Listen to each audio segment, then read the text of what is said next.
NCP প্রধান জনাব নাহিদ ইসলাম কয়েকজন উপদেষ্টাকে অ্যাটলিস্ট ইঙ্গিতে টার্গেট করে বেশ কিছু কথা বলেছেন, সেগুলো এর মধ্যে বেশ ছড়িয়ে পড়েছে। এছাড়াও আরো কিছু কথাবার্তা তিনি বলেছেন।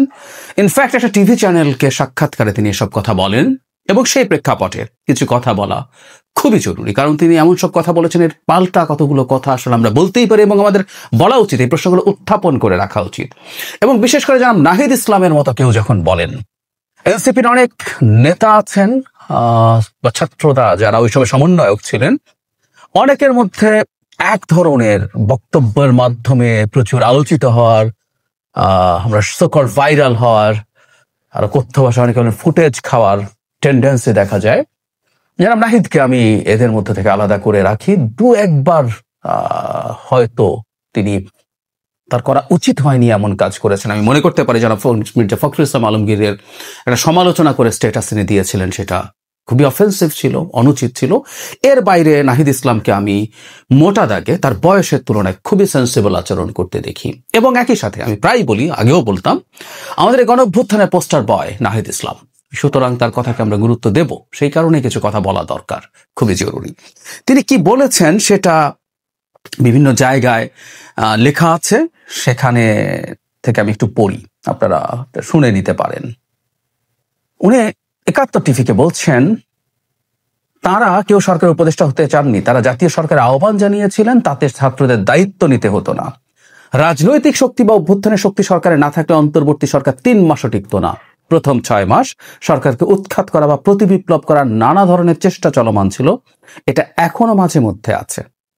তারপর তিনি বলছেন, রাজনৈতিক দলের নেতাদের এবং যারা উপদেষ্টা হয়েছেন তাদের অনেককে বিশ্বাস করাটা আমাদের অবশ্যই ভুল হয়েছিল। আমাদের উচিত ছিল, খেয়াল করি আমরা, উনি বলছেন, ছাত্র নেতৃত্বকেই শক্তিশালী করা, সরকারে গেলে সম্মিলিতভাবে যাওয়া। নাগরিক সমাজ বা রাজনৈতিক দলকে আমরা যে বিশ্বাসটা করেছিলাম, যে আস্থা রেখেছিলাম, সেই জায়গায় আমরা প্রতারিত হয়েছি। অনেক উপদেষ্টা নিজেদের আখের গুছিয়েছে অথবা গণ অভ্যুত্থানের সঙ্গে বিট্রে করেছে।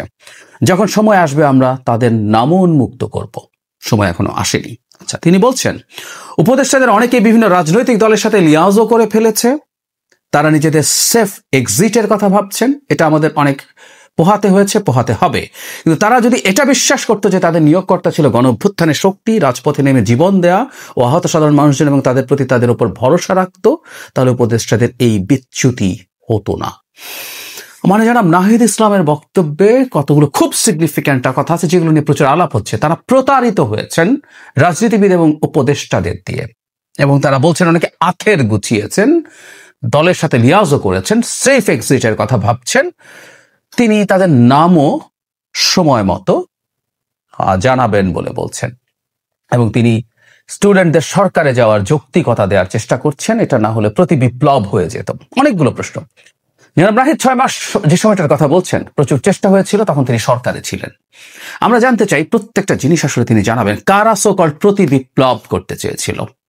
প্রতি বিপ্লব না, আমরা পাল্টা অভ্যুত্থান এভাবে বলতে পারি, বা অন্য কিছু। বিপ্লব হলেই না প্রতি বিপ্লব, এটা বিপ্লব ছিল না। যাই হোক, তো তিনি যে অভিযোগ করছেন ওই কাজগুলো কারা করেছে, কারা ওই কনস্পিরেসিতে ছিল। হ্যাঁ, এই ধরনের একটা চেষ্টা এই সরকারকে বদলে দেয়, এই সরকারকে পতন ঘটিয়ে অন্য কিছু করার, এটাকে আমি প্রতি বিপ্লব বলতে মোটেও প্রস্তুত নই। ওটা একটা ক্রিমিনাল কাজ ছিল। যাই হোক, এগুলো কারা সেই ক্রিমিনাল ছিল ওনার তো বলা উচিত, এটা আমাদের জানা উচিত। তখনও উচিত ছিল, বা অন্তত এখন, উনি এখন সরকারে নেই, জানানো উচিত। কোন উপদেষ্টার আখের গুছিয়েছে? আমরা উপদেষ্টাদেরকে আখের গোছাতে পাঠাইনি, আখের গুছিয়েছেন। এমনকি সেই উপদেষ্টার কথা আখের গোছানোর ক্ষেত্রে সবার আগে আসে যিনি তাদের বন্ধু, তাদের সহযোদ্ধা, জনাব আসিফ মাহমুদ সজীব ভুঁইয়া, এবং যিনি হয়তো তার দলেই যোগদান করবেন। তিনিই কি একমাত্র? তার কথাও কি তিনি বলছেন, নাকি তাকে বাদ দিয়ে বলছেন? আর তিনি যদি থাকেন, তার সাথে আর কে কে আছে, তাদের নামও তো আমাদের জানা জরুরি। বা নাম বলার সময় তিনি আসিফ মাহমুদ সজীব ভুঁইয়াকে বাদ দিয়ে কথা বলেন কিনা, সেটাও দেখতে চাই, আমরা দেখতে চাইতাম। আমরা কোন কোন রাজনৈতিক দলের সাথে কারা কারা লিয়াজও করেছে জানা দরকার আছে, কারণ 2 ছাত্র উপদেষ্টাকে তো এনসিপির সাথে রিলেটেড হিসেবে দেখানো হয়। বিট্রে করার কথা বলা হয়েছে, কে বিট্রে করেছে, কারা বিট্রে করেছে, কেন বিট্রে করেছে? বিট্রেয়াল কিন্তু এমনও হয় অন্যায় কোনো আশ্বাস দিয়ে বিট্রে করেছে, এটাও হতে পারে। কেউ একজন এনসিপিকে, বা তখন এনসিপি হয়নি, ছাত্ররা ছিল, ছাত্রদের দল হবে, তাদেরকে এমন কোনো অন্যায় আশ্বাস দিয়েছিলেন, সেখান থেকে সরে গেছেন। যাকে অন্যায় আশ্বাস দেওয়া হয়েছে তার কাছে এটা বিট্রেয়াল মনে হতে পারে। সো বিট্রে বলতে তিনি কি বোঝাচ্ছেন এগুলো খুব স্পেসিফিক করা দরকার। এরকম ভাষা কথা বলার কোনো মানে নেই। এর বাইরেও তিনি আরেকটা কথা বলেছেন, এটা এইখানে আমি পাইনি, আমি ভিডিওটা শুনেছি। ওখানে এসছেন যে রাজনৈতিক দলগুলো ক্যান্টনমেন্টে গিয়ে তারা ওখানে মানে একেবারে আনুগত্য দেখিয়ে আসছেন। ভাষাটা আমি এই মুহূর্তে খুব স্পষ্ট মনে করতে পারছি না, সেটারও খুব সমালোচনা করেছেন। ছাত্ররা সেটা করেনি। আমি একটা কথা একটু যোগ করে রাখতে চাই। 5 আগস্ট পরবর্তী সময়ে আসলে একটা গ্রুপ চেয়েছিল দেশে একটা সোকল্ড বিপ্লবী সরকার গঠিত হবে, কোথায় কোথায় যেতে হবে, শহীদ মিনারে গিয়ে কিভাবে শপথ নিতে হবে, সেই আলাপ 5 আগস্টের অব্যবহিত পর থেকেই দেখছি। এমনকি সরকারের শপথ গ্রহণের পরও ছিল, এখনো আছে। সেই পরিস্থিতিতে আসলে সেই সময় সেনাবাহিনী, রাজনীতিবিদরা একটা স্টেবিলিটির দিকে গিয়েছিলেন এবং বাংলাদেশকে আজকে এই জায়গায় রাখার ক্ষেত্রে এটা খুবই মেজর রোল প্লে করেছে। এবং সেনাবাহিনী যেহেতু শেষ পর্যন্ত শেখ হাসিনার আদেশ আর পালন করেনি, শেখ হাসিনার আদেশ পালন না করার মাধ্যমে তারা জনগণের কাতারে এসে দাঁড়িয়েছে। সুতরাং মাঝের এই সময়টা সেনাবাহিনীর মেডিয়েট করাটাকে আমরা আমাদের ওই সময়ের জন্য খুবই গুরুত্বপূর্ণ এবং পজিটিভ আচরণ হিসাবেই আমরা দেখব।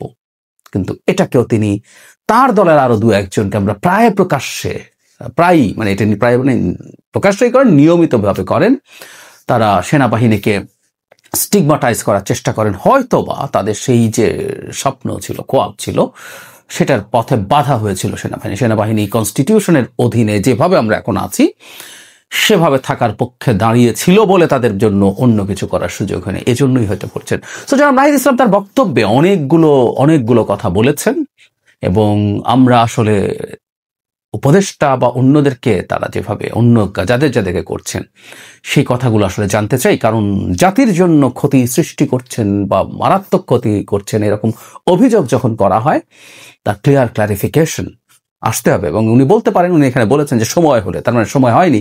আমি মনে করি সময় হয়েছে। যখন জাতিকে ধ্বংস করছে বসে বসে তারা, সময় তো তখন হয়ে গেছে বলেই বলে হয়। উনি কে মাত্রই মনে করেছেন, বা উনি তো কাছ থেকে দেখেছেন উপদেষ্টারা কে আখের গোছাচ্ছে আর কে সেফ এক্সিটের জন্য রাজনৈতিক দলগুলোর সাথে তাদের আঁতাত করে ফেলছেন।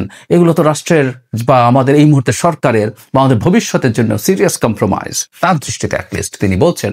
তো এগুলো লুকিয়ে রাখা তো অনুচিত। বরং এইটুকু বলে তিনি আরো বেশি বিতর্কের জন্ম দিলেন। আমি ব্যক্তিগতভাবে মনে করি, খুব সিরিয়াসলি মনে করি, এটা তার দলের আরো কেউ আছে, আমি আর নাম বলছি না, আপনারা নিশ্চয়ই বুঝতে পারেন, তাদের সাথে হয়তো যায়, কিন্তু যারা নাহিদ ইসলামের সাথে যায় না। উনি একটা দলের প্রধান, শুধু না, তার একটা ব্যক্তিগত ইমেজ আছে, যে ইমেজটা এখন পর্যন্ত মোটা দাগে বেশ শ্রদ্ধার অনেকের কাছেই। আমরা অনেকেই তাকে একটু আলাদাভাবে দেখি। তার জায়গা থেকে এই জিনিসগুলো আসা দরকার আছে। এমন কিছু কথা যেটা এক ধরনের চটক তৈরি করে, ওই চটকের কথা মাঠে ছেড়ে দিলাম, সেই চটক নিয়ে সবাই এবার দৌড়লো, এই প্রবণতা থেকে তার সরে আসা উচিত বলে আমি মনে করি। আমি আশা করি তিনি যে অভিযোগগুলো করছেন এগুলো যদি নেহায়াত ফালতু রেটরিক না হয়ে থাকে, তাকে সেইগুলো নিয়ে স্পষ্টভাবে কথা বলা উচিত, খুব স্পষ্টভাবে। মানে আমি সত্যিই জানতে চাই কোন উপদেষ্টা তাদের আখের গুছিয়েছে এই ক্রান্তিকালীন সময়, এই ক্রান্তি লগ্নে আখের গোছানোকে তার প্রধান কাজ হিসাবে ঠিক করেছেন, তারা সেটাকে নিয়ে করেছেন। আমি আসলে জানতে চাই, আমরা সেগুলো নিয়ে কথা বলতে চাই, সত্যিকার অর্থেই চাই, এবং তাদের বিরুদ্ধে এখন এবং ভবিষ্যতে ব্যবস্থার জন্য অ্যাক্টিভিজম চালাতে চাই। আমি আসলেই চাই। কারা রাজনৈতিক দলের সাথে আঁতাত করছে, তারা একেবারে একটা নিউট্রাল সরকার, এই নিউট্রাল সরকার কিভাবে আঁতাত করছে এবং সেটা সরকারকে কিভাবে প্রভাবিত করছে, এই তথ্যগুলো আমাদের জানা দরকার। যার সাথে করুক, বিএনপি, জামায়াত, এনসিপি, যার সাথে করুক, আমাদের জানা দরকার আছে। এবং এগুলো অত্যন্ত গর্হিত কাজ। আবারও বলছি, যাতে সবচেয়ে ক্রান্তি লগ্নের মধ্যে বসে এসব যদি হয়ে থাকে, সেগুলো আমাদের জানতে হবে। জনাব নাহিদ ইসলামের এই ব্যাপারগুলো নিয়ে খুব দ্রুত তার বক্তব্য দেওয়া উচিত। সময় হলে না, সময় বহু আগে হয়ে গিয়েছিল, তিনি সেটা করেননি, তিনি এখনো করছেন না। এটা পর জনাব তারেক রহমান এই পুরো সময়টাতে কোনো মিডিয়ার সাথে কথা বলেননি, ইন্টারভিউ দেননি। দীর্ঘ 17 বছর পর তিনি একটা ইন্টারভিউ দিলেন বিবিসি বাংলাকে। এটার প্রথম অংশটা আজ পাবলিশড হয়েছে, আগামীকাল পরের অংশটা পাবলিশড হবে। আমার মানে এই ইন্টারভিউটা নিয়ে, দুটো কিস্তি নিয়ে দুটো অ্যানালিসিস আমি আমার মতো করে করার চেষ্টা করব। সেটার জন্য আজকে এই ভিডিওটা, প্রথমটা নিয়ে। আর তার আগে কয়েকটা কথা একটু বলে রাখা দরকার। আমরা যারা এই দেশে থাকি, এই দেশে থাকবো সিদ্ধান্ত নিয়েছি, আমরা যারা অন্য দেশের নাগরিকত্ব নিয়ে চলে যাইনি, এই পচা দেশ অনেকের কাছে, যেটা এই পচা দেশে থেকে যাওয়ার কথা চিন্তা করছি, সেই দেশের ভবিষ্যতের সাথে জনাব তারেক রহমান খুব সিরিয়াসলি জড়িয়ে গেছেন। সুতরাং তাকে নিয়ে আমাদের আলোচনা করতে হবে, আমাদের পছন্দ হোক বা না হোক, এবং আমরা চাই তার একটা গঠনমূলক আলোচনা বা সমালোচনা চলুক। আমি শেখ হাসিনার সময় একটা কথা রিপিটেডলি বলতাম যে ঘটনাচক্রে বাংলাদেশের ইতিহাসের সাথে, বাংলাদেশের ভবিষ্যতের সাথে বিএনপি জড়িয়ে গেছে। কারণ শেখ হাসিনার কবল থেকে দেশকে মুক্ত করার বা সেই চাপ তৈরি করার শক্তি বিএনপির আছে। অনেকে বলবেন বিএনপি পারে নাই। বিএনপি, আমার ডিফারেন্ট আর্গুমেন্ট আছে। আমি শেখ হাসিনা পতনের পর একটা ভিডিও করেছিলাম, আমি ভিডিওটা সম্ভবত আবারও আপনাদের সামনে আপলোড করব, যে কিভাবে আসলে শেখ হাসিনা পতনের সাথে বিএনপি খুব সিরিয়াসলি জড়িত ছিল। আমি জুলাই আগস্টের কথা বলছি না, এবং আমি প্রায় বলি যে বাংলাদেশ কম্বোডিয়া হয়ে যায় না শুধুমাত্র বিএনপির কারণে, কারণ কম্বোডিয়াতে এরকম চ্যালেঞ্জ দেওয়ার মতো আর বিরোধী দল ছিল না। সো হুন সেন পুরো সময় শেষ করে আরামে তার ছেলের হাতে ক্ষমতা দিতে পেরেছেন। তো বিএনপির হাতে সেই দায়িত্ব ছিল, এমনকি ভবিষ্যতে এখন একটা ফেয়ার নির্বাচন যদি হয়, আমার হিসেবে অন্তত 2 টার্ম বিএনপি ক্ষমতায় থাকবে।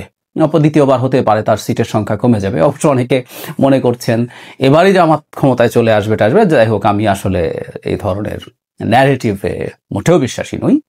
তো যে দলটা 2 টার্ম ক্ষমতায় থাকবে বলছি আমরা, এটা আমার হিসাবের কথা বলছি, আর অন্তত আপনারা যদি নাও মানেন অন্তত 5 বছর তো ক্ষমতায় থাকবে। অত্যন্ত ক্রুশিয়াল টাইম শেখ হাসিনার পরের। সেখানে তারেক রহমান বাংলাদেশের ডিফ্যাক্টো সরকারের ডিফ্যাক্টো লিডার এবং বিএনপিরও ডিফ্যাক্টো লিডার অনেক দিন থেকে। সো তাকে আমাদের আসলে অবজার্ভ করতে হবে। আমরা যেই দল করি না, কারণ কি বিএনপিও যারা করেন না তারাও, আমি বিএনপি করি না, কিন্তু আমি তাকে ক্রিটিক্যালি দেখার চেষ্টা করি, এবং বিএনপির প্রতি আমার এক ধরনের অনেকের মনে হবে যে প্রশ্রয় আছে, সেটা নিয়ে আলাদা কথাবার্তা বলবো, কিন্তু বিএনপির একটা সেন্ট্রিস্ট ফোর্স।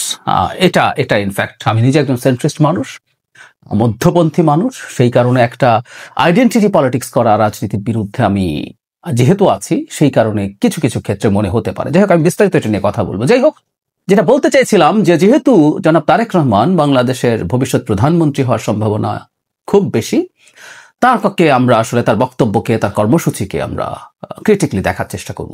তিনি গত বেশ কিছুদিন থেকে খুব নিয়মিতভাবে আমাদের সামনে আসছেন এবং খুবই ম্যাচিওর্ড আচরণ তিনি করেছেন। কিন্তু ডিফারেন্স হচ্ছে সেগুলো ইন্টারভিউ ছিল না, তাকে পাল্টা প্রশ্নের সুযোগ ছিল না, তিনি তার মতো করে বক্তব্য দিয়ে গেছেন। এবার একটা ইন্টারভিউ দিয়েছেন, তো সেখানে কেমন করলেন তিনি, বা তার এই জায়গায় বক্তব্যটাকে আমরা কিভাবে দেখবো, আমি আপনাদেরকে অনুরোধ করব ইন্টারভিউটা দেখার জন্য। প্রায় আমরা একটা কথা বলি, সেটা হচ্ছে দেখা উচিত। আমি কমিউনিকেশন যারা বুঝি তারা জানি যে পড়লে যতটুকু হয়, শুনলে তার চেয়ে বেশি হয়, তাও still it's less than half. পুরো কমিউনিকেশন পেতে হলে একটা মানুষের বডি ল্যাঙ্গুয়েজ, ফেশিয়াল এক্সপ্রেশন, তার সাথে তার ভয়েসের ইনফ্লেকশন, অ্যাটিটিউড সব তো লাগবেই। সো একটু দেখবেন, তাহলে আমার মনে হয় জনাব তারেক রহমানকে বোঝা যাবে ভালোভাবে। আমরা একটু দেখি মানে উনি কি প্রশ্ন জবাব, কি ধরনের অ্যাপ্রোচ নিয়েছেন। দীর্ঘ সাক্ষাৎকার, আরও একটা কিস্তি আছে। সো আমি এই জায়গার কয়েকটা জিনিস একটু বলি। তাকে ইন্টারভিউতে কেন আসেননি সেই আলাপ যখন করছেন, তিনি খুব চমৎকারভাবে আওয়ামী লীগের সেন্সরশিপকে দায়ী করেছেন। ওনার বক্তব্য দেওয়ার ব্যাপারে নিষেধাজ্ঞা ছিল, সত্যিই তাই ছিল। তিনি তারপরও চেষ্টা করেছেন, বিভিন্ন ফর্মে এসেছেন। উনি ফিরে আসবেন কিনা খুবই আলোচিত একটা শব্দ, খুবই আলোচিত একটা ইস্যু আমি বলবো। আমি নিজেও এই প্রশ্ন বহু জায়গায় শুনি যে আমার কি মনে হয়। আমি আসলে কোনো তথ্য, বিএনপির পরিচিত মানুষজন আছে, টকশোতে দেখা হয়, আমি দেখেছি তারাও আসলে ঠিক জানেন না। কিন্তু তিনি নির্বাচনের আগে আসবেন এবং তিনি নির্বাচনে পার্টিসিপেট করবেন, এটা নিশ্চিত করছেন। আমি ধারণা করি, আবারও বলছি, এটা একেবারে আমার নিজস্ব ধারণা, তিনি হয়তো নির্বাচনের তফসিল ঘোষণার কিছুদিন আগে আসবেন।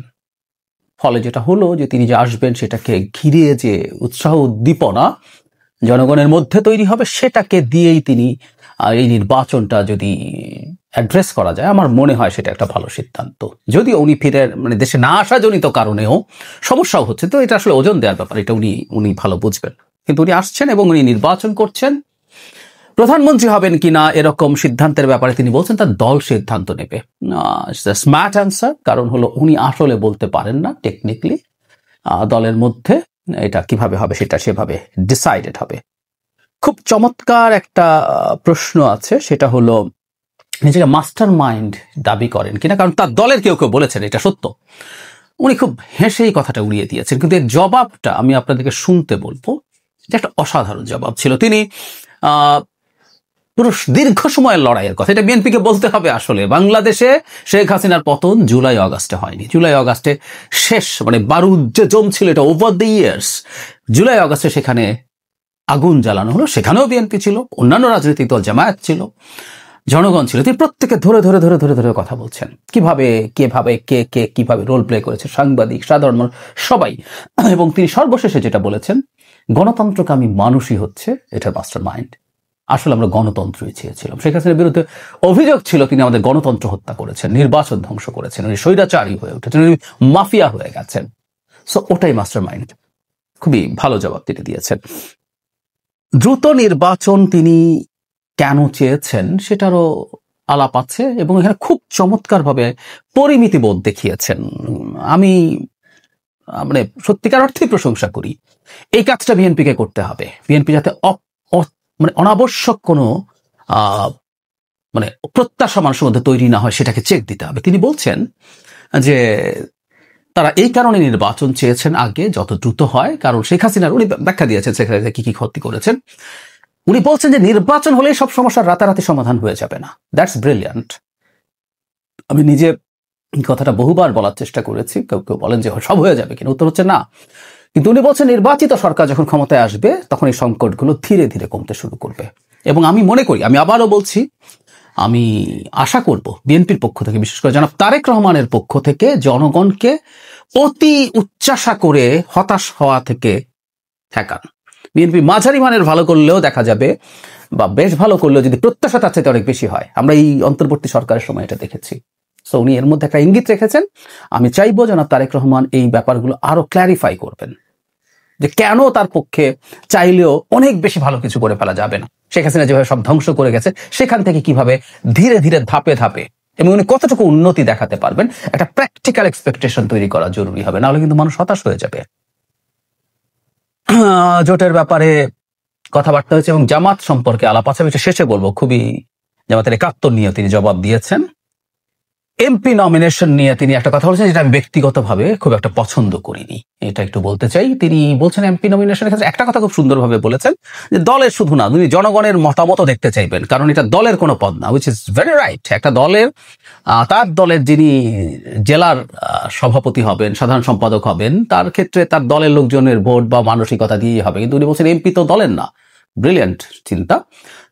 তাকে তো জনগণের প্রতিনিধি হতে হবে, উনি জনগণের চাওয়াটাকে প্রাধান্য দিবেন। কিন্তু একটা জায়গায় তিনি বলছেন, আমি চাই ভবিষ্যতে এই জায়গাগুলো তার দিক থেকে পাল্টে যাবে। তিনি বলছেন যারা এলাকার সাথে সম্পৃক্ত আছে, যারা এলাকার মানুষের সাথে যোগাযোগ আছে, সমস্যা সম্পর্কে জানে এবং সমস্যা সমাধানে সক্ষম, এই জায়গাটা আমি দীর্ঘদিন থেকে কন্টেস্ট করছি।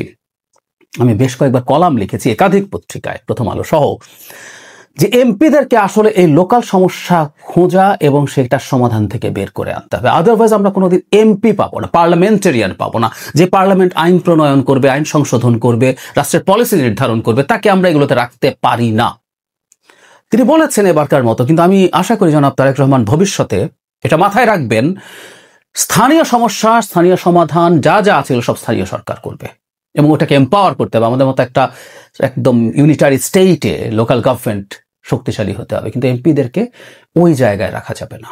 এমপিরা আস্তে আস্তে জনগণকেও সচেতন করে তুলতে হবে, এবং বিএনপি রাজনৈতিক দলগুলো এই সচেতনতা তৈরি করতে হবে, এবং তাদেরকে ইনিশিয়েটিভ নিতে হবে এখান থেকে সরিয়ে আনা। একটা এমপিকে যদি সব সময় একজন মানুষের সমস্যা অ্যাড্রেস করতে হয়, তার পক্ষে এমপি হওয়া সম্ভব না। আইন প্রণয়নের জন্য কি পরিমাণ পরিশ্রম করতে হয়, পড়াশোনা করতে হয়, সেই মানুষকে দিয়ে হাসতে হবে। এবং সত্যিকার অর্থে বাংলাদেশে আইন প্রণয়ন করার মতো এমপি ইতিহাসে হাতে আমরা গুনতে পারবো। সুতরাং এই জায়গা থেকে সরিয়ে আনার চেষ্টা করতে হবে। তিনি আস্তে আস্তে এই মেসেজগুলো দেবেন বলে আমি ধারণা করি, আমি আশা করি। বেগম খালেদা জিয়া সম্পর্কে কথা বলেছেন, তিনি এমনকি যদি সুস্থ থাকে নির্বাচনে অংশ নিতে পারেন বলে ইঙ্গিত আছে। পরিবারতন্ত্র নিয়ে আলাপ আছে, এটার জবাবটাও তিনি দিয়েছেন। কিন্তু যেটা হয় আসলে, এই ব্যাপারটা আছে বাংলাদেশ, এবং তার জায়গা থেকে এটা স্বীকার করা কঠিন, যদিও এটা খুবই সঠিক। তিনি যেটা বলেছেন, তিনি পরিবারের মানুষ, উনি দুজন, এই দেশের দুজন সরকার প্রধান, একজন রাষ্ট্রপতি, একজন প্রধানমন্ত্রীর সন্তান, কিন্তু তাকেও খুব টাফ লাইফের মধ্যে দিয়ে যেতে হয়েছে, রাজনীতিবিদ আসলে হয়ে উঠতে হয়েছে। একই কথা প্রযোজ্য আমি মনে করি, মায়ের কথা বলেননি, ওনার মাও তাই, ওনার মা রাজপথ থেকে, রাস্তা থেকে ফাইট করে করে এরশাদের বিরুদ্ধে নেতা হয়ে উঠেছে। ঠিক একইভাবে জনাব তারেক রহমানও তাই, তিনি তার শারীরিক নির্যাতনের কথা উল্লেখ করেছেন, ফিজিক্যালি টর্চার হওয়া থেকে শুরু করে এত বছর এক্সাইলে আছেন, এবং এর মধ্যে থেকে যেভাবে তিনি গ্রাসরুটের সাথে কানেক্টেড থেকেছেন। এবং আমি এই ক্রেডিট জনাব তারেক রহমানকে দেই যে বিএনপিকে সম্পূর্ণ দল হিসাবে সুগঠিত করার জন্য তার রোল আছে, নাহলে শেখ হাসিনা এটা ভেঙে ফেলতে পারতেন। সবাই তো ভাবছিল শেখ হাসিনা 41 সাল পর্যন্ত ক্ষমতায় থাকবে, সবাই ছেড়ে টেড়ে গিয়ে আওয়ামী লীগে যোগ দিতে, সেটা হয়নি।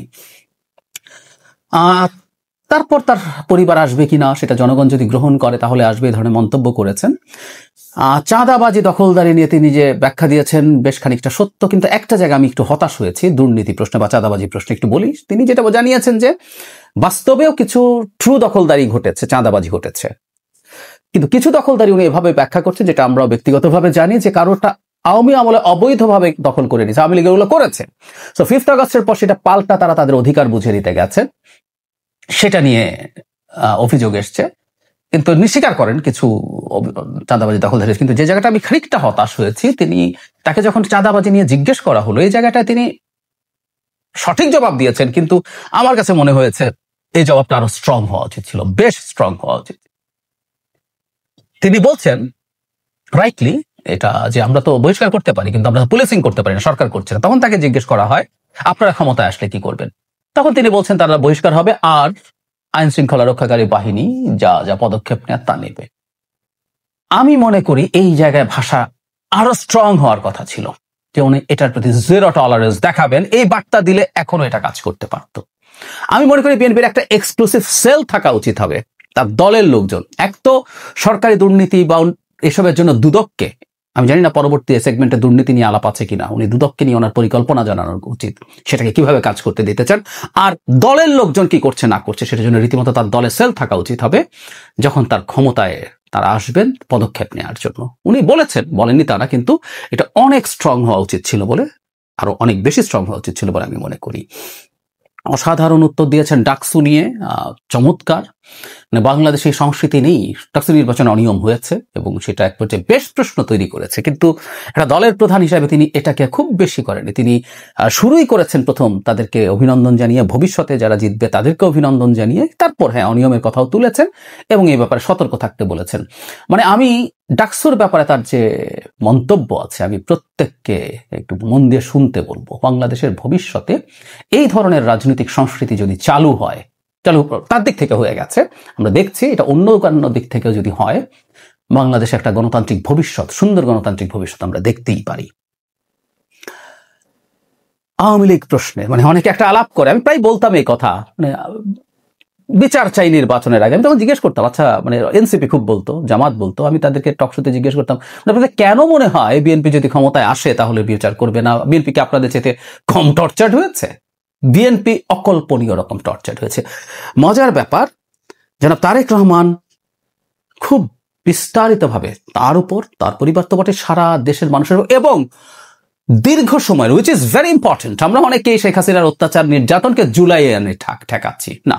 শেখ হাসিনা মানবতা বিরোধী অপরাধ করেছে এই পুরো সময়কালে, গুম, extra judicial killing, arbitrary detention, মানে জেনগণ করে ধরে নিয়ে আসা, কাস্টোডিয়াল টর্চার, নির্যাতন, এগুলো সব হয়েছে এবং সবগুলোকে টেনে আনছেন। এবং আমি আপনাদেরকে রিকোয়েস্ট করব তার অভিব্যক্তি বোঝার জন্য, উনি এই সিদ্ধান্তে কতটা অটল, তার অভিব্যক্তি, তার বডি ল্যাঙ্গুয়েজ দিয়ে বোঝা যাবে, তার ভাষা বলার ধরনে বোঝা যাবে। সুতরাং বহুজন যে মিথ্যে ফালতু কথা বলছে, বরং আমরা অন্যদেরকে আওয়ামী লীগের সাথে আতাত করতে দেখছি, জামাতকে দেখছি বহু জায়গায়। খুবই এটা বলার সাথে তিনি আরেকটা খুবই গুরুত্বপূর্ণ কথা যোগ করেছেন, যেটা আমরাও অনেকবার বলেছি, সেটা একটা প্রতিশোধ, এটা সমাজের ন্যায়, এটা আইনের ব্যাপার, এটা ন্যায়ের ব্যাপার। ন্যায় প্রতিষ্ঠার জন্য, ন্যায় বিচার করার জন্য, সোসাইটিতে জাস্টিস না থাকলে সোসাইটি টিকে থাকে না। সো এটা উনি যোগ করেছেন। আওয়ামী লীগ নিষিদ্ধর প্রশ্নে তিনি এটা আদালতের এখতিয়ার বলে বলছেন এবং এটা তিনি মনে করেন যে একটা ব্যক্তি যদি কখনো এই ধরনের অপরাধের সাথে যুক্ত থাকে তার যেমন বিচার হতে পারে, সংগঠন হিসাবে যদি আওয়ামী লীগ থাকে তারও হতে পারে। এটাও খুবই ভালো জবাব হয়েছে। ইন্টারেস্টিং যেটা জামায়াত সম্পর্কে বলবো ভাবছিলাম, সেটা হচ্ছে এই 17 বছরে যারা গুমথুন করেছে তাকে, মানে এই যে জবাব যে আওয়ামী লীগের হচ্ছে, তো 71-এর অপরাধের জন্য কি হবে? জনাব তারেক রহমান বলছেন বিগত 17 বছর গুম খুন যারা করেছে এর যেরকম জবাব তাদেরকেই দিতে হবে, ঠিক একইভাবে 71-এ কোনো রাজনৈতিক দল যদি কোনো বিতর্কিত ভূমিকা থেকে থাকে তাহলে তাদের জবাব তারাই দিবেন, ওটা তো আমি দিতে পারবো না। জামায়াতকেও এই জায়গায় যাকে জিজ্ঞেস করা হচ্ছিল যে আপনার দলের অনেকে এখন 71-এর ভূমিকাকে নিয়ে প্রশ্ন করছে এবং তিনি সেটা ওন করছেন, সুতরাং জামায়াতকে তিনি ছাড় দিচ্ছেন এটা মনে করেন না। এবং জামায়াতের জোট নিয়ে কথা আসছে, হ্যাঁ জামায়াত জোট করতে পারে, তিনি সেটাও বলেছেন। এই হচ্ছে মোটামুটি এখানকার সিগনিফিক্যান্ট জায়গাগুলো। দু একটা জিনিস একটু যোগ করতে চাই। আমি মনে করি সামনাসামনি ইন্টারভিউটা হলে ভালো হতো। মানে বিবিসি বাংলার আমি যতদূর জানি যারা বসেছিলেন তারা কি লন্ডনেই ছিলেন কিনা জানি না, যদি লন্ডনে থেকে থাকেন তারা তার বাসায় গিয়ে অথবা জনাব তারেক রহমানকে ইনভাইট করে যদি স্টুডিওতে আনা হতো, আমি মনে করি বেটার হতো, তার আই কন্ট্যাক্ট বেটার হতো। কারণ তিনি অনলাইনে ছিলেন এবং ওই অনলাইনে থাকার ক্ষেত্রে দেখেছি যে অনেক সময় তার আই কন্ট্যাক্ট খুব ভালো হচ্ছে না, এটা একটা প্রবলেম বলে মনে হতে পারে। সামনাসামনি হলেই বেস্ট হতো। তো এই একটা খামতি খানিকটা চোখে পড়েছে। আর যা যা বললাম সোফার গুড, কিন্তু যে কেউ বলতেই পারেন এবং এটা আমি দ্বিমত করি না, সেটা হচ্ছে আমি যেটাকে যেভাবে দেখছি সেটা আপনাদেরও ভিন্ন মনে হতে পারে, কিন্তু আমি চাই জনাব তারেক রহমানের বক্তব্য নিয়ে কনস্ট্রাকটিভ আলোচনা হোক। উনি কেউ বলতেই পারেন যে উনি হ্যাঁ ঠিক আছে সুন্দর সুন্দর কথা বলেছেন, ধরে নিলাম উনি প্রস্তুত ছিলেন, তো এগুলো পরে হবে কিনা, হ্যাঁ এই প্রশ্ন করতে পারে, এই প্রশ্নও করুন, বা এখানকার মধ্যে আর কি কি আসতে পারে, কি কি চাই। আমি চাই জনাব তারেক রহমানের উপরে এই চাপ আমরা জারি রাখবো, কারণ উনি বাংলাদেশের প্রধানমন্ত্রী হবেন, এটা প্রায় নিশ্চিত, উনি সুস্থ যদি থাকেন, বেঁচে যদি থাকেন, তাই যদি হয়ে থাকে তার উপরে চাপটা রাখি আমরা, এবং কনস্ট্রাকটিভলি ফর গডস সেক। ওনাকে নিয়ে বিশ্রী স্লোগান বিভিন্ন শিক্ষা প্রতিষ্ঠানে তথাকথিত সাধারণ শিক্ষার্থীরা, ওরা কারা আমরা জানি, দিয়েছে, সেগুলোর দরকার নেই। সেটার বাইরে এসে এই সমালোচনাগুলো জারি রাখা। বাংলাদেশের ভবিষ্যৎ, আমি আবারও বলছি, এই ভদ্রলোক কিভাবে বাংলাদেশকে লিড করেন, কিভাবে বাংলাদেশকে চালান, তার উপরে নির্ভর করবে। সুতরাং তাকে কিভাবে আমি ওনার একটা মেজর ট্রান্সফরমেশন দেখছি, আরো কিভাবে ওনাকে আরো সঠিক পথে রাখা যায়। শেখ হাসিনার পতনে বিএনপির রোল কি? মানে বিএনপির রোল নিয়ে কথা বলতে গেলেই বিএনপির দালাল বানিয়ে দেওয়ার সম্ভাবনা আছে, তারপরে কথাগুলো বলে রাখা দরকার ইতিহাসের প্রয়োজনে। আমি একটা কথা রিপিটেডলি বলেছি, এটা আবার বলতে হয়, কারণ হচ্ছে নতুন করে অনেকের মধ্যে হঠাৎ জুলাই আগস্টেই সব ঘটেছে। 14-15 পর গর্তে ঢুকে যাওয়া লোকজন জুলাই আগস্টে এসে কিছু রোল প্লে করেছে বলেই শেখ হাসিনার বিরুদ্ধে দীর্ঘ লড়াই যারা করেছে সেটা অর্থহীন হয়ে যায় না। সো ইতিহাসের স্বার্থে কথাগুলো বলে রাখা দরকার, জরুরি। আমি প্রায় একটা কথা বলি, বাংলাদেশ কম্বোডিয়া হয়ে যায় নাই। হুন সেন যেভাবে যে মডেলে গেছেন, শেখ হাসিনাও সেই মডেল চেয়েছিলেন, নিজে থাকবেন, শেষ হবেন, যার বয়স চলে গেলে তার সন্তানদের কারো হাতে তুলে দিয়ে যাবেন, যেটা কম্বোডিয়াতে হয়েছে। হুন সেন সাকসেসফুলি সেটা করতে পেরেছেন। বাংলাদেশে সেটা হয়নি, কারণ বাংলাদেশে একটা বিরোধী দল ক্রমাগত শেখ হাসিনাকে চ্যালেঞ্জ করে গেছে। কম্বোডিয়াতে হয়েছে, কারণ কম্বোডিয়াতে শেখ হাসিনার মতো শেখ হাসিনা যেটা চেয়েছিলেন বিরোধী দলকে শেষ করে দেওয়া, সেটা হুন সেন পেরেছিলেন। তার ওখানে বিরোধী দলকে তিনি এলিমিনেট করে ফেলতে পেরেছিলেন। সেটা নিয়ে একদিন অনেক আগে একবার বিস্তারিত কথা বলেছিলাম, কিভাবে পলিটিক্যাল পার্টিকে তিনি ডিসম্যান্টেল করতে সাকসেসফুল হয়েছিলেন। সেই সাকসেসের কারণে যেটা হয়েছে, ওনাকে আর চ্যালেঞ্জ করার মতো কেউ ছিল না। কিন্তু বাংলাদেশে শত চেষ্টা করেও অত্যাচার, নিপীড়ন, লোভ, কোনো কিছুর মাধ্যমেই বিএনপিকে আসলে ভেঙে ফেলতে পারেননি শেখ হাসিনা। এবং বছরের পর বছর বিএনপি আসলে শেখ হাসিনাকে চ্যালেঞ্জ করে গেছেন, সেই কারণেই আসলে এটা আর পেরে ওঠা যায় নাই। এই কথাটা আমাদের মাথায় রাখতে হবে। আমি গণঅভ্যুত্থানের কিছুদিন পরেই একটা ভিডিওতে এই আলাপ করে দেখিয়েছি কিভাবে, কেন বিএনপি আসলে শেখ হাসিনার সবচেয়ে বড় বিপদ তৈরি করেছে। জুলাই আগস্টে তো তারা ছিলেনই, বাকি পুরো সময় তারা যা করেছেন সেটাই শেখ হাসিনার পতনের জন্য মেজর রোল প্লে করেছে। অনেকে বলেন যে আপনারা তো শেখ হাসিনা ফেলতে পারলেন না, কিন্তু শেখ হাসিনাকে ক্রমাগত আঘাত করতে করতে ভালনারেবল করার একক কৃতিত্ব বিএনপির। বিএনপি আজকে শেখ হাসিনা পতনের পর বিভিন্ন জায়গায় অনিয়ম, দুর্নীতি, চাঁদাবাজি, দখলবাজির সাথে বিরাট একটা অংশ জড়িয়েছে, বিশেষ করে তৃণমূলে। কিন্তু এই দলটারই এই রোলটাকে আমাদের স্বীকার করতে হবে। আমি সেই সময় যে ভিডিওটা করেছিলাম, সেই ভিডিওটা আমি আপনাদের জন্য এখানে যুক্ত করছি, যারা আগে দেখেননি আবার দেখবেন আশা করি। শেখ হাসিনার পতন এবং তার দেশ, এটা তারই দেশ, ভারতে পালিয়ে যাওয়ার প্রধান ঘটনা প্রবাহ ঘটেছিল মধ্য জুলাই থেকে শুরু করে আগস্টের 5 তারিখ পর্যন্ত। এবং এই গণঅভ্যুত্থান সফল হয়েছে, যেটা আমরা রাইটলি অনেকে মনে করছি, এই দেশের সকল শ্রেণী পেশার মানুষের একত্রিত হওয়ার কারণে। এই অকল্পনীয় একত্রিত হওয়ার ইতিহাস আমাদের এই ভূমিতে নেই প্রায়। ধনী গরিব, সরাসরি রাজনীতি করা মানুষ বা সরাসরি রাজনৈতিক দলে নেই এমন মানুষ, কৃষক, শ্রমিক, ঢাকার বাইরে, মানে যে কোনো ভাবে আমরা ক্লাসিফাই করতে পারি, প্রত্যেক ক্লাসের মানুষের পার্টিসিপেশন এখানে ছিল, সে কারণে সফল হয়েছে। কিন্তু আমার মনে হয় আস্তে আস্তে আমাদের আরেকটু বৃহৎ পরিসরে এই ব্যাপারগুলো দেখা দরকার আছে। সেটা হলো মূল যুদ্ধটা আমরা এভাবে যদি বলি, জুলাই 15 থেকে শুরু হয়েছে বা জুলাইয়ের প্রথম ভাগ থেকে, কিন্তু মূল যুদ্ধটা যদি সেখান থেকেও ধরে, এর পেছনে একটা লম্বা ইতিহাস আছে এবং শেখ হাসিনা পতনের পেছনে সেই লম্বা ইতিহাসের একটা গুরুত্বপূর্ণ জায়গা আছে, যেটা এই মুহূর্তে আমরা অনেকে কথা বলছি না। যেমন ধরি, জুলাইয়ের অভ্যুত্থানে বিএনপির এবং জামায়াতের পার্টিসিপেশন সিরিয়াসলি ছিল। তারা তাদের পার্টির জায়গা থেকে ওভাবে ঘোষণা করেনি, কিন্তু এই ঘোষণার পার্টি থেকে দফায় দফায় এসছে যে ছাত্রদের দাবির সাথে ঐক্যমত্য প্রকাশ করছে। বিএনপির মহাসচিব থেকে শুরু করে ভারপ্রাপ্ত চেয়ারম্যান সবাই এই কথা ক্রমাগত বলেছেন, কিন্তু বিএনপি তার ব্যানার নিয়ে হয়তো আসেনি, কিন্তু এই মুভমেন্টে ছিল, সিরিয়াসলি ছিল। 19 অগস্টের একটা ডেটা আমি পেয়েছি, এটা এখন আরো বাড়তে পারে, খুবই সম্ভাবনা আছে। সেটা হলো বিএনপির 119 জন মানুষ, বিএনপির বিভিন্ন অঙ্গ সংগঠন এবং মূল বিএনপির 119 জন মানুষ মারা গেছেন, আর জামায়াতের 87 জন। সুতরাং তারা সিরিয়াসলি, খুব এফেক্টিভলি এই মুভমেন্টের মধ্যে ছিলেন। এবং আমি ব্যক্তিগতভাবে মনে করি অর্গানাইজড ফোর্সটাই অনেক বড় শক্তি ছিল, অনেক বড় শক্তি ছিল এই মুভমেন্টের। কিন্তু আমি শুধু সেটুকুও কেউ বলছি না, আমি আরো পেছনে যেতে চাই। বিশেষ করে এই পুরো এন্টায়ার স্বৈর শাসনের সময় বিএনপি কি রোল আছে, বিএনপির রোলটা আদতে স্বৈরাচার পতনের জন্য কিভাবে কাজ করেছে। খেয়াল করি আমরা, বিএনপি যদি না থাকতো, এভাবে চিন্তা করি, বিএনপি নেই, শেখ হাসিনা 9 সালে জিতলেন, 11 সালে সংবিধান সংশোধন করলেন। সুতরাং 9 সালের নির্বাচনটাকে মোটামুটি গণতান্ত্রিক বা সহি নির্বাচন মোটামুটি ভাবে ধরে নিলেও ওর মধ্যেও কিছু কারসাজির কথা শুনে আমি তর্কের খাতিরে সরিয়ে রাখলাম। 11 সালে এসে যখন সংবিধান সংশোধন করে, ইট ওয়াজ ভেরি ক্লিয়ার যে আওয়ামী লীগ আসলে আর ক্ষমতায়, মানে তার ক্ষমতা ধরে রাখতে চায় আর কোনো ভালো নির্বাচন না দিয়ে, এটা খুব স্পষ্ট হয়েছে। সে তত্ত্বাবধায়ক সরকার বাতিল করিয়ে নেয় কোর্টের ঘাড়ে বন্দুক রেখে। আবারও বলছি, সেই প্রধান বিচারপতি খায়রুল হককে মনে রাখতে হবে আমাদের, এবং তাকে আমাদের কোনো না কোনো ফর্মে বিচারের আওতায় আনতে হবে। যাই হোক, সেটা ভিন্ন আলোচনা।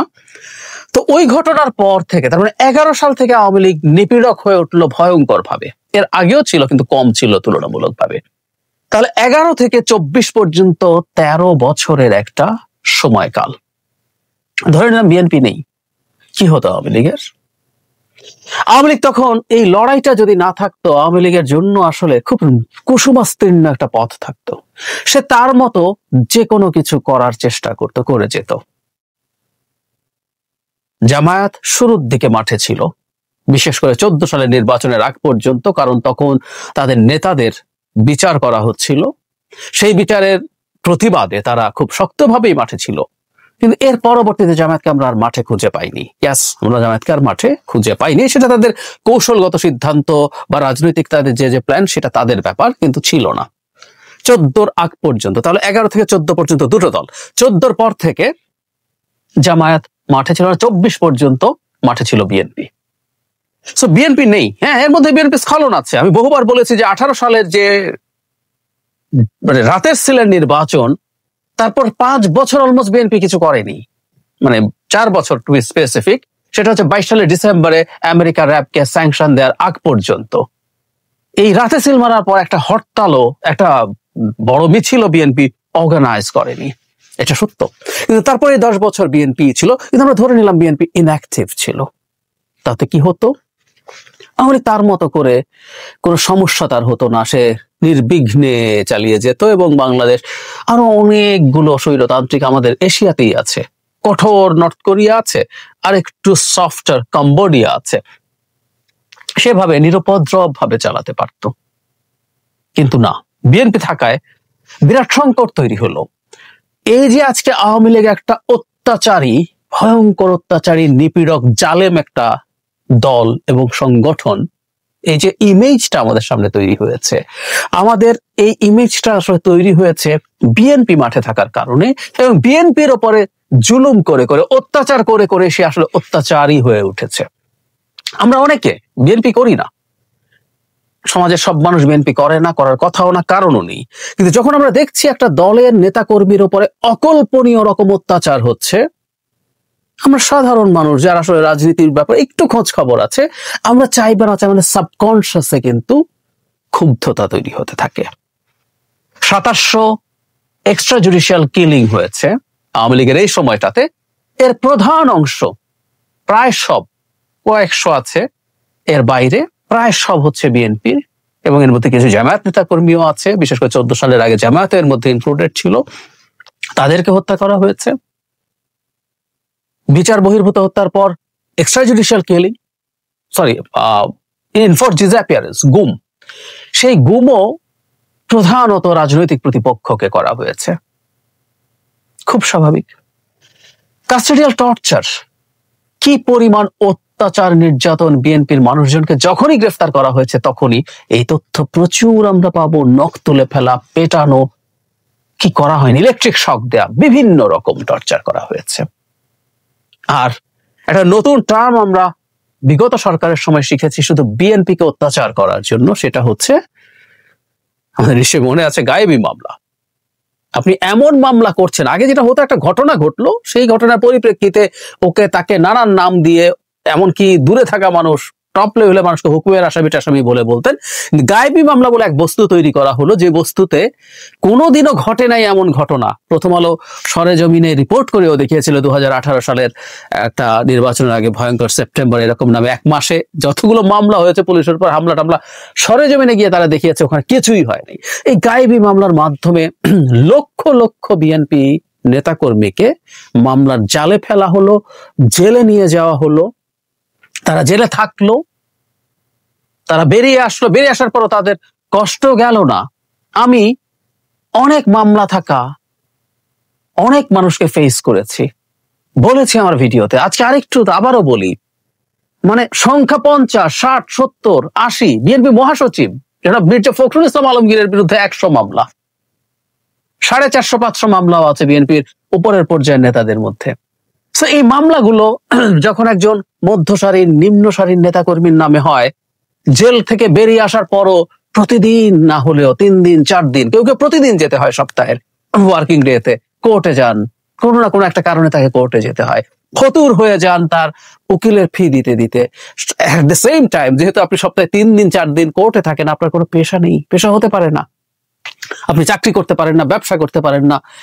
এই অবর্ণনীয়, অকল্পনীয় কষ্টের মধ্য দিয়ে গেছে। এই তথ্যগুলো আমাদের সামনে এসছে, আমাদের হয়তো মিডিয়াতে এসছে, আমরা হয়তো তাকে কাউকে পার্সোনালি দেখেছি, চিনেছি, এগুলো আমাদের ক্ষুব্ধতা তৈরি করতে শুরু করেছে। এই দেশে বহু জায়গায় হাজার হাজার লক্ষ লক্ষ বিএনপি নেতাকর্মী এই এন্টায়ার আওয়ামী লীগের সময় এলাকায় যেতে পারেনি। বহু জীবনের, মানুষের জীবনে ব্যক্তিগত বিপর্যয় ঘটেছে, অনেকে স্ট্রিট ছেড়ে চলে গেছে। আমরা ডকুমেন্ট করিনি, আমাদের করতে হবে কোনোদিন, কিন্তু অনেক তথ্য আমরা এভাবে পেয়েছি। এলাকায় যেতে পারে না, সে আর কিছু পারে না, ঢাকায় রিক্সা চালাচ্ছে। আমাদের মনে থাকার কথা, যারা মির্জা ফখরুল ইসলাম আলমগীর একবার এরকম একটা অভিজ্ঞতার কথা বলতে গিয়ে কেঁদে ফেলেছিলেন। অনেকে বলছিলেন যে বিরোধী দলীয় নেতারা আরো শক্ত হওয়া উচিত, যদিও আমি মনে করি না। আমার ভালো লেগেছে ওনার কান্না। আমাদের একজন রাজনীতিবিদ কাঁদছেন তার নেতাকর্মীর কষ্ট দেখে, ইট ডাজন্ট নেসেসারিলি মিন যে উনি শক্ত হয়ে মাঠে দাঁড়াবেন না, কান্নাটা ইন্ডিকেট করে এটা তাকে টাচ করেছে। যাই হোক, উনি এই গল্প করেছেন, এই গল্প আমরা জানি। সো এটা মির্জা ফখরুল ইসলাম আলমগীর শুধু কথা বলছি না, আমাদের চারপাশে যখন এই ঘটনাগুলো ঘটে, মিডিয়ায় আসে, আমাদের চোখের সামনে ঘটে, আমরা শুনি কারো কাছে, এগুলো ক্রমাগত আমাদের মধ্যে বারুদ তৈরি করে। একটা গণঅভ্যুত্থানের জন্য কিন্তু বারুদ লাগে, নানা ফর্মে সে বারুদ জমা হতে হয়, সে বারুদগুলো জমা হয়েছে। এবং একটা সরকারকে ক্রমাগত চ্যালেঞ্জ দিতে দিতে দিতে দিতে বিএনপি তার যে জালিম সত্তা, তার যে অত্যাচারী সত্তা, এই সত্তাটা আমাদের সবার সামনে এনে রেখেছে। এবং ওর এই জালিম সত্তাটা সামনে আস্তে আস্তে ক্রমাগত এটা ইন্টারন্যাশনালিও ছড়িয়ে পড়তে শুরু করেছে। এই যে সরকারের উপরে তীব্র মানবাধিকার বিষয়ক চাপ আসতে শুরু করলো, তার ফ্রিডম অফ এক্সপ্রেশন রেস্ট্রিক্ট করছে বলে চাপ আসতে শুরু করলো, এগুলো সবগুলো আসলে মূলত বিএনপির ওপরে সরকার তার কোয়ার্সিভ আচরণের কারণে হয়েছে। এবং এগুলো হতে হতে হতে হতে হতে যেহেতু বিএনপি কে সাইজ করার জন্য র্যাবকে প্রচুর ব্যবহার করা হয়েছে, তখন খুব স্বাভাবিকভাবে যেটা র্যাবের উপর একটা স্যাংশন আসলো। এই স্যাংশনটাও আমাদের আজকের এই মুভমেন্ট গুলোর জন্য কিন্তু অনেক গোপনে কাজ করেছে। খুব ডিটেইলড কোনোদিন আরো বলবো বা লেখাও উচিত, লিখবো। র্যাবের উপরে যেদিন স্যাংশন আসলো, আমি তখন একটা ভিডিও করেছিলাম, মনে পড়ে।